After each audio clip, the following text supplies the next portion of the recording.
Hello, everybody. What is up? Cobra here with another look at my new 1914 game, The Powder Keg. So, we have a little sneak peek of the map as a whole, but today we are going to zoom in over here to the American continent, and we will be looking at terrain, as you may have seen in the title. So, this is the first time you get to see an up close and personal shot at the in my opinion, really nice artwork. I love what I've done with this map. Going for this kind of old-fashioned looking map, almost like painterly looking. I remember someone in the comments of the last video mentioned it almost looked like watercolor, so and like pencil strokes. So yeah, that's kind of what I was going for, and so it gives you this really cool looking, historical, grungy looking map. But also with the bright colors, giving you like a cool, I don't know, modern feel. I think it's a nice balance between old and new. So today we'll just start up here, and like I said, going into the a little bit of the map design that we're going to see. As you can see, we've got no roundels, no names, none of the types of information you're going to be wanting to see on this map quite yet. A lot of research has to be done on stuff like that. So the biggest thing you'll notice is how, I guess, the terrain will look, and we'll just go right into the terrain. So we can see here we've got these awesome looking mountain ranges that go down the coast here. And they are, of course, all over, representing the major mountain ranges across the different territories they exist in.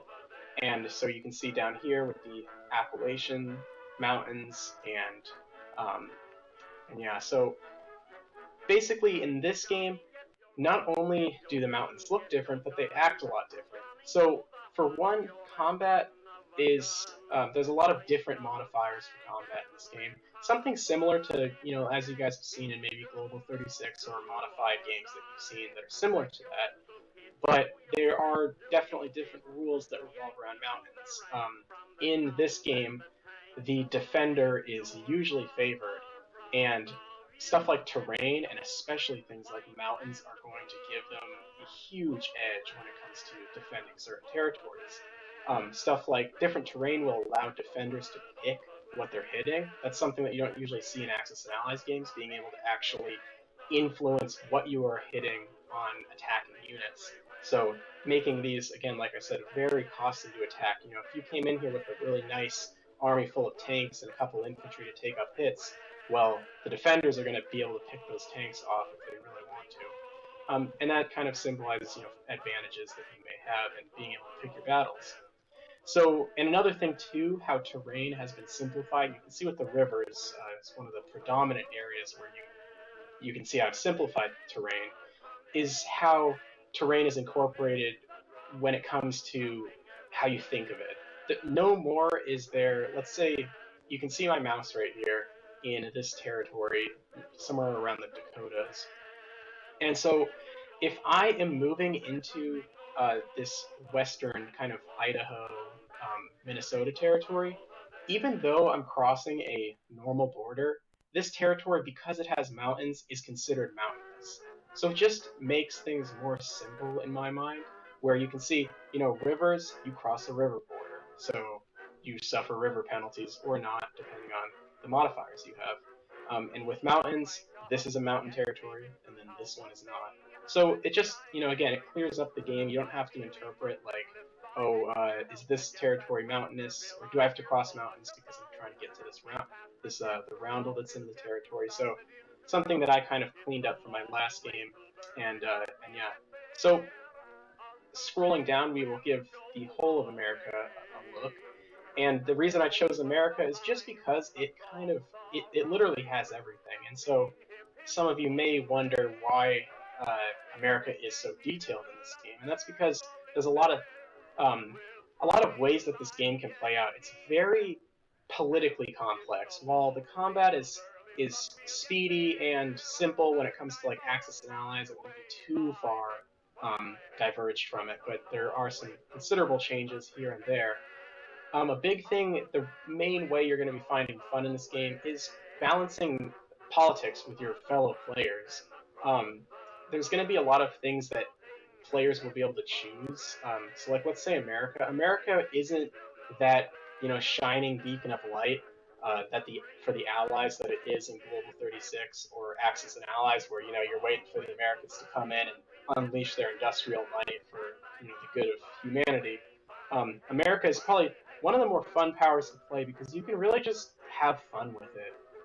Like I've said before, this game is made to be really fun, not extremely historically accurate. I'll call it historically inspired. It's still World War One. Events that took place are happening, but of course, like all Axis and Allies games and similar games, you're making the decisions. The second you move something that didn't move in real life, you've now created alternate history. So this game kind of goes with that. You can really just pave your own way. If you're the Americans and you're like, you know what, screw the German player, I'm going to join the Allies the first second I can, you can do that. But if you really want to, lead your country in the wrong direction, as I might deem it, and join the Germans, there are some consequences with that. And actually, with the Americans, a lot of consequences. But if you really want to do it, you can. So that's something that I really like about this game. Now, again, going back to terrain, I'm like I said, the map's coming along, and I'm pretty excited about it. So we kind of are diverging a few here and there from terrain. But next up, we've got deserts, and again, America probably has one of the biggest deserts on the game board, and it takes up a ton of territories. You can see here it stretches halfway up the American continent, or North American continent, and then down into Mexico here. So definitely combat in this area will be pretty costly. I remember in my last game, I did have, of course, you guys may know, it was a lot simpler in terms of territorial layout, but I remember the desert rules that I've come up with are really punishing for everybody involved, defender and attacker. Like if you're the Mexican player and you've got forces stationed in a desert, you're going to hope that you're going to have some supplies coming in there because any sort of combat is going to be costly for both sides. So another thing, kind of talking about America since we're over here, there's again different ways to play the game. And one conflict that probably has a 50% chance of coming to light. It really depends on, of course, the players. So do the Central Powers want to really push for Mexican involvement? Because they probably can. If the Central Powers want Mexico to join the war, they can probably get them to. It just depends on whether they want to or not. So Mexico has a pretty decent chance of joining the war, and in the event of that happening, we've got this cool North American battlefield to have this take place in. So another thing that we will be talking, or that you guys may have noticed, is lots and lots of what I'm calling fortified zones. Now, similar to Global 36, you can see they're represented by a circular territory, and these don't just represent cities, and that's why they're not called city territories. And that's a name for a different type of zone that I have in this game. But fortification territories marked in these circles basically represent either largely populated cities during the time, and my limit was usually around 300,000 or more, or heavily defendable territories. So you can see up here in the north, Seattle isn't marked as a city, but we do have the Columbia River approach because that was one of the biggest fortified areas of the time up there in the north, or on the entire west coast, actually, one of the most militarized zones on the coast because the Columbia was such an important area for the west coast of America and Canada. And then, of course, across America, we've got tons of cities going down the east coast because of all of the population and defendable nature.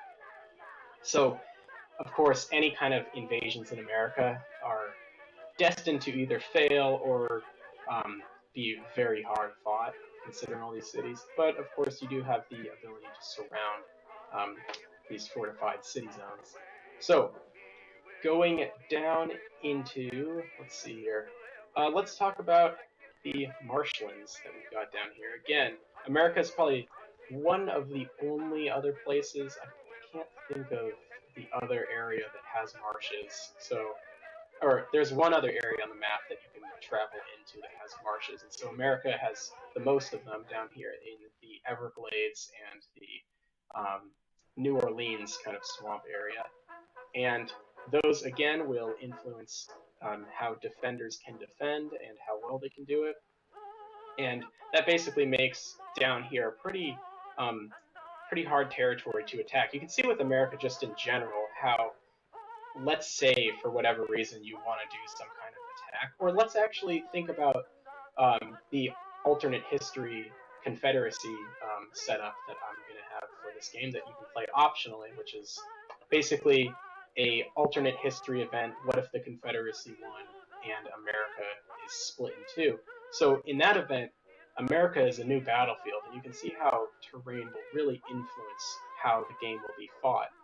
You can see that forces down here in the south, well, it's a nice flat area for them to just sit around in. If they want to go on the offensive, they've got to cross the Appalachian Mountain Range and then a river too. So definitely pretty difficult. Plus, if they capture these territories, well, now they're defending mountainous terrain, and attackers have to cross a river into mountainous terrain. So you can see how these territories and their design and the terrain within them will really affect how you play this game. Or not. You can always choose to not use these. Of course, I'm trying to go for simplicity and ease of gameplay, so if you want to have a quicker game and you don't want to think about terrain rules, you just don't have to play with them. But they are, in my opinion, a must for having the most fun available. So, getting down into the south, we'll just go down the coast here. So you can see we've got sea zones already marked out. And this map, of course, as you saw with the global little picture I have in the beginning, is very interestingly scaled. It's probably one of the most strangely scaled maps I've ever made and I have ever seen. If you've got a weirder map, post it down in the description below. But I've definitely gone for gameplay and ease of play over realism. I appreciate when I look at like Global War or Global 40, Axis and Allies, and also Historical Board Gaming's Global 1936.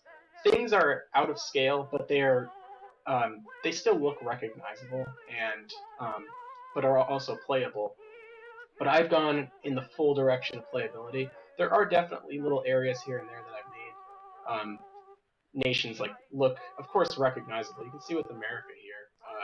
You can easily tell this is America. A little stretched out, but the borders look all nice, and so yeah. But you may, if you're worried about there being too many territories in America, just wait till you have this map printed out, and America takes up a third of your map area. So yeah, definitely space will not be of a concern in this game. Sea zones might be a little tight at some points, but for the most part, you can do a task force mark or stuff like that. The oceans aren't going to be of major concern for most players. Okay, like I said, we're moving down into like the kind of Mexican Central American zone, and one of my favorite additions is Latin America is actually on a board game. Finally, it's not just Latin America a territory. We have all the Latin American nations. If you live down there, leave a comment down below if you're happy about that or not for some reason. But now we've got all your nations, and you can align all these nations. You can invade these nations, and they are all, you can see, marked with their capitals. They're all pretty mountainous, so probably a pain to invade. We've got British Belize over here. Looking to the Caribbean, of course, you will notice in some areas where proportions have been severely changed to deal with the land masses, because how I went about this is Step 1, make land masses very playable and spacious. Step 2, do damage control on the islands and sea zones so that everything works the way it should while also looking kind of nice. So here you can see with the Caribbean, Florida, you can see the little tip, the Florida Key West, should be like above Brazil, which it is, but Brazil is all the way down here, so the Caribbean has to stretch along the coast. But it works. You may not be a huge fan of it, but when you're playing the game, you're going to like the land territory and be okay with the slightly stretched out Caribbean. But scrolling further down, we have the rest of the Caribbean islands, all of the different little colonial islands. We've got the Dutch Curacao, we've got Trinidad, the French holdings, the Danish holdings. You can see here, which to add some strategic aspect to them, they are existing in 2 sea zones because they played a kind of important part on the western coasts of the Pacific because of the fact that people were scared that the Germans might invade these. So they do provide a nice little basing area. If you sail up here, drop off troops, now you've got access to the Caribbean. Scrolling down, we do have some Mexican colonies out here in the Pacific. South America is really tight in this game, and that's 2 reasons. So for one, scaling just had to be like that. I think areas that were less important, I have moved down, and I guess less important would not be how I want to describe it, because everyone had a pretty important role in World War I. But I would say just less of a possibility of like a large-scale frontline or war breaking out down here. There are definitely going to be South American nations joining or not joining the different powers, but overall, there isn't going to be like massive stacks of entrenched infantry battling out back and forth. I have implemented a decent amount of little gameplay features that you may or may not have noticed. So first off, South America gives us our last few terrain features that you'll be seeing. We have these brown territories. They're marked just with this distinct brown color, and those are impassable. So like your normal Axis and Allies style impassable territories, you can't go through them. In this game, you can't fly over them either. Only Zeppelins can do that. But it does make places like South America probably one of the most impassable continents with 3. You can see we can't get from Colombia to Panama because of I forget the jungle's name, but there is one of the biggest and most unpopulated areas of this whole region, and you really can't, even today, get through this area. So you'd have to transport around that. We've got the Amazonian interior, so that basically means that Brazil can't really just march through to the west coast. They've got to kind of go around it. And then down here we have the kind of Andes mountain range, which does have areas to pass through, but the peaks over here on the Chilean-Argentine border are locked up. And then also with the South American continent, we have jungles. Some of the biggest jungles on the map and in the world being the Amazon rainforest here. And of course, like all territory, or all, all other terrain features, these are forest territories. You can see here Ecuador partially covered, but it is a forest territory and mountain territory combined. So that gives us all the terrain features we'll be seeing. But going into South America, you can see we've got some different cities actually marked out. I really like Chile being split up into a couple of territories, and they do play a pretty important role in this game. They actually probably have a bigger chance of joining the Central Powers than even the Mexicans. And that's not only because of their political alignment, but also different steps that the Allies and Central Powers can take to sway them in other ways other than just aligning them. And then in the other South American territories, you can see there isn't a ton of things going on, a lot of one territory nations. But Argentina does have a kind of decent river defense with Brazil, and Brazil has a couple of territories. We've got Rio de Janeiro, which is the capital of Brazil, but we have Sao Paulo, which is a very populous center, and that is actually worth a victory point because of what those red icons mean, and that is because of its huge population at the time. Getting into some scaling, I will be wrapping up this video because I don't want to talk about everything in one video. You can see also with scaling, though, We've got the French Polynesian Islands and the Galapagos right here, right off the coast of Chile, kind of squeezed up there. And that is, again, of course, because of scaling. And, I mean, one thing most of you have seen, and you've seen in my last game, is that we have a very distinct way of displaying this map that I've kind of taken from Lion in the Trenches. And that was his great idea to have the American continent all on one territory. So in this game, nothing gets cut up, which I love. I really just, after playing on this map and after seeing Line in the Trenches original map, I just really don't like how America is cut in two. I mean, World War II, it works a lot better because America needs, like having a big Pacific theater is really nice, and it's nice to have like a little American base, like, to place your units on one side of the board. But in this game, America isn't going to be just, their mission isn't to just fight Japan. That can, again, like I said, that can happen, but that's not kind of the focus of America and how it's chosen to implement them in this game. So they don't need to be on two sides of the board. Plus, it gives you this nice, cool continent. If the Americans go to war with the Allies, they can fight the entirety of Canada. If Mexico fights America, you've got this nice, continuous America. And if you decide to play with the Confederacy, you've got this nice, continuous continental United States to play on.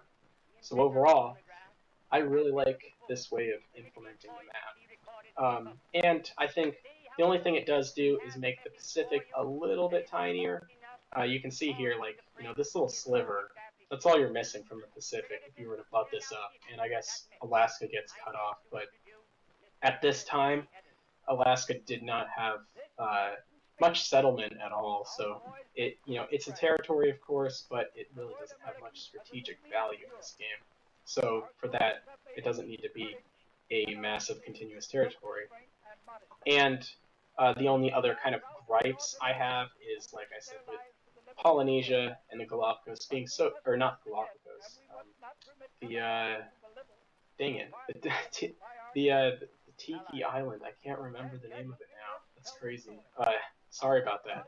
But yeah, they're pressed up against Chile. But I think I'm gonna wrap it up. Last little notes, I guess. We've got the Falklands down here and the German base in Trinidad. But I guess finally, I will wrap it up. I hope you guys enjoyed this video, and I hope to see you guys again. I'll give you another sneak peek at the map, and be sure to comment down below and tell me, where do you guys want to see next? What do you want me to focus on? I'll see you guys again. Cobra, out.